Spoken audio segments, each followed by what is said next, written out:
Hello guys, welcome back to my channel. Kaming dalawang mag-asawa pupunta ngayon sa, ayan po si Mike. Wala kasi ngayon yung aking bunso nasa work. So yung car na iwanan, so kami ngayon yung magagamit ng car. Lalabas kami para po magpadala ng pera para po sa aking kapatid na pumanaw kahapon. Although sad talaga si Lola ngayon dahil syempre nawala yung kapatid niya, pero yun talaga yung kahantungan ng tao eh. Doon na lang talaga yung buhay niya. Sad kasi nawala na siya, hindi na namin siya makasama, but happy kasi na-claim na niya po yung regalo ni God. Ito po yung buhay na walang hanggang sa piling niya.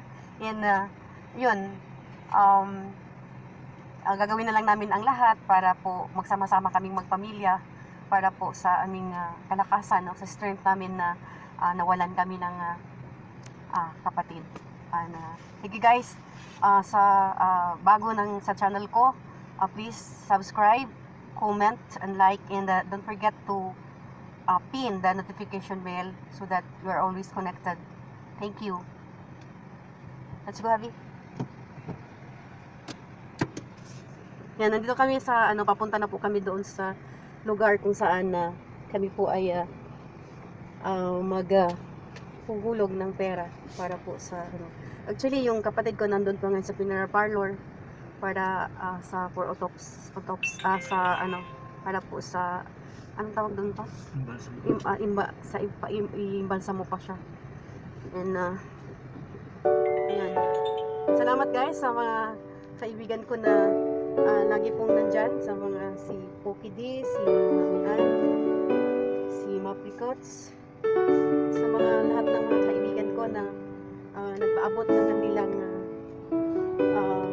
condolences para sa pamilya namin. Salamat sa inyong lahat.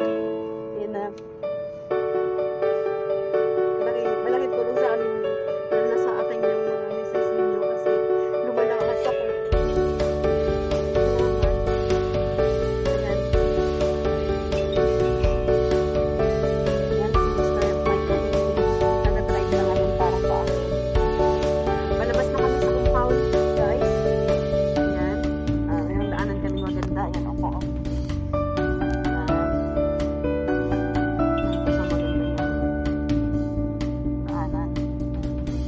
Magandang school dito po sa aming lugar, where we work before, and also my husband is working in this establishment, in the school. And dati po akong librarian sa school na ito, and now I am retired already, retired, and wala na akong trabaho, nag-vlog na lang ako.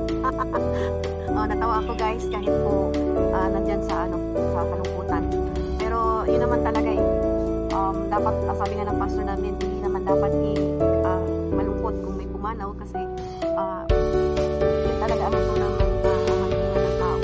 Ang importante doon guys is yung kapatid ko, nakakilala siya sa pagdanan. We're sure na nandun siya ngayon na nag-represent sa pagdanan. So like that.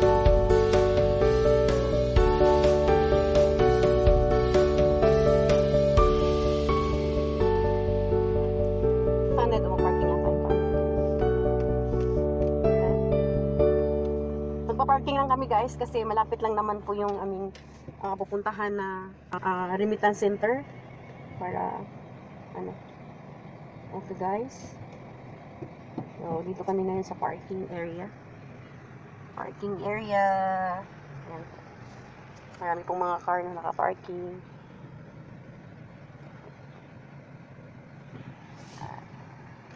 Yan si Habi is driving, and ang dami nga kasi kanyang ginagawa ito ni Habi.